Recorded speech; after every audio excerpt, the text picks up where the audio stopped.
मैं तो इतना ही संदेश देना चाहती हूँ इसके बारे में कि पत्नी की माँ और पति की माँ तो माँ ही होती है। उसको चाहे आप सास का नाम दे दो, लेकिन होती तो वो माँ ही है। इसलिए बहुत बहुत धन्यवाद। आज इस संस्थान की ओर से जो आयोजन हमारे सामने है, मैं उसके बारे में इतनी सी बातें कहना चाहूँगी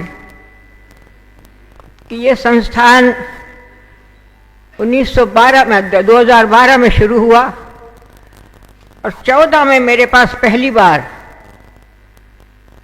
जिला परिषद में बैठी थी तो डॉक्टर भरत आए। हालांकि डॉक्टर तो नहीं थे उस समय, ये कोटा मेडिकल कॉलेज में पढ़ रहे थे। उन्होंने आके एक बात कही कि ये संस्थान हम चला रहे हैं और उसमें थोड़ी सी आर्थिक संकट आ गया है।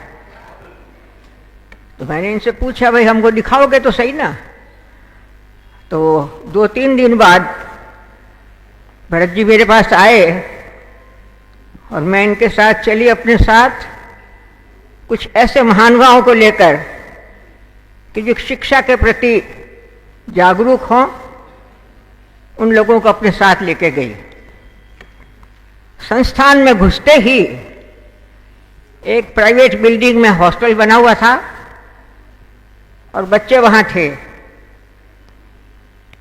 कोई संसाधन कुछ नहीं थे, लेकिन जो कुछ थे उनको उस बच्चों ने इतने व्यवस्थित ढंग से रखा हुआ था कि देखते ही मेरे मन में तो ये जगह बन गई, यहाँ से निकले हुए बच्चे निश्चित रूप से होनहार होकर निकलेंगे। इससे भी अधिक आश्चर्य की बात यह कि हमने सवाल पूछे उन बच्चों से, बहुत सादे और सटीक जवाब दिए और ये निष्कर्ष हमारे पास सामने आया कि उन 50 बच्चों में से 13 बच्चे अनाथ श्रेणी के हैं।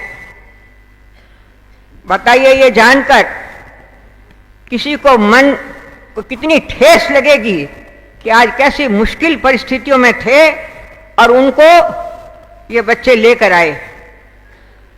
डॉक्टर भरत की तो निश्चित रूप से पहल थी ही, लेकिन चूंकि ये डॉक्टर्स इनिशिएटिव है तो मैंने भी जानना चाहा कि यह संस्थान आपने क्या सोचकर बनाया। उनका यह कहना था, इस जिले में पढ़े लिखे लोग कम, डॉक्टर कम, तो यहाँ के लोगों को जो चिकित्सा सुविधा है वो बहुत ही कम मिल पाती है। तो हमारी ये मंशा है कि हम इस संस्था से डॉक्टर्स बनाएं और वो डॉक्टर्स जो बनेंगे वो निश्चित रूप से बाड़मेर में आकर लगेंगे और यहाँ के लोगों की सेवा भी करेंगे। इस बेसिक उद्देश्य के साथ उन्होंने इस संस्था को खड़ा किया था और उसके बाद तो खैर निरंतर संपर्क इनसे बना रहा। और एक उदाहरण मैं आपके सामने और रखना चाहती हूँ इस संस्था का कि बालोतरा में हमारे पास भी एक वीर तेजा विकास समिति का छात्रावास है, जिसमें हमारे बच्चे और बच्चियां वहां पढ़ते हैं 9th से लेकर 12th तक। वहां भी गर्मियों की छुट्टियों में एक बार हमने कैंप लगाने की सोची, पर कैंप का आयोजन काफी मुश्किल होता है। डॉक्टर भरत उस समय डॉक्टर तो बन चुके थे, लेकिन नौकरी नहीं लगे थे। तो मैंने इनसे कहा, भाई आप हमारी कुछ मदद कर सकोगे? हाँ। तो पूरे संस्थान के 50 बच्चों को वो लेकर आए। वो 35 दिन का कैंप था हमारे यहाँ और 700 शिविरार्थी थे। उस 35 दिनों में इस संस्थान के बच्चों ने परिसर की सफाई के साथ साथ चौकीदारी और बच्चों को पढ़ाने तक का काम इन बच्चों ने किया था, जो बहुत ही प्रेरणादायक काम था। और उस शिविर का पूरे बाड़मेर में बहुत अच्छा संदेश भी गया था।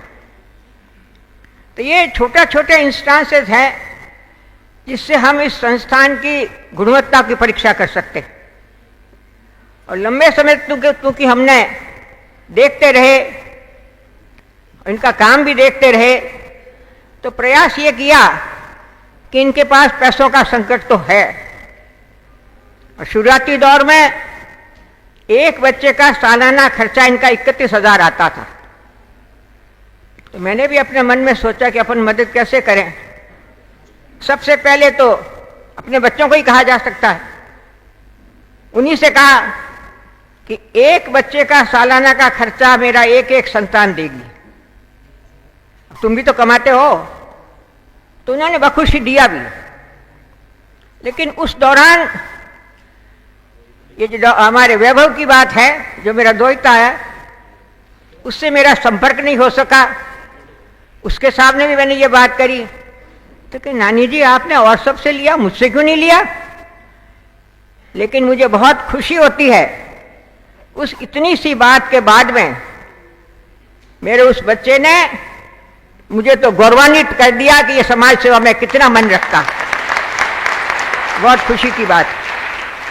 ये सारी बातें कहकर मैं कोई अधिक बातें तो नहीं कहना चाहती, लेकिन एक बात महत्वपूर्ण है कि शिक्षा तो दिलाई जा सकती है, लेकिन संस्कार देना बहुत मुश्किल काम होता है। और जिस तरह से यह संस्थान बच्चों को संस्कारित कर रहा है, उसका उदाहरण आज आपके सामने है। जो बच्चे पांव पर खड़े हो रहे हैं, उनके मन में ये भाव कूट कूट कर भरा है कि जिस संस्थान में हम पले बड़े, उस संस्थान के पालन पोषण का जिम्मा हमारे ऊपर है और वो करेंगे इस काम को। तो यहां बैठे समस्त महानुभावों, विद्यार्थियों, बहनों, ये एक बात मेरे दिमाग में जो आती है वो ये है कि ये देने की बात कोई बहुत बड़ी बात नहीं है।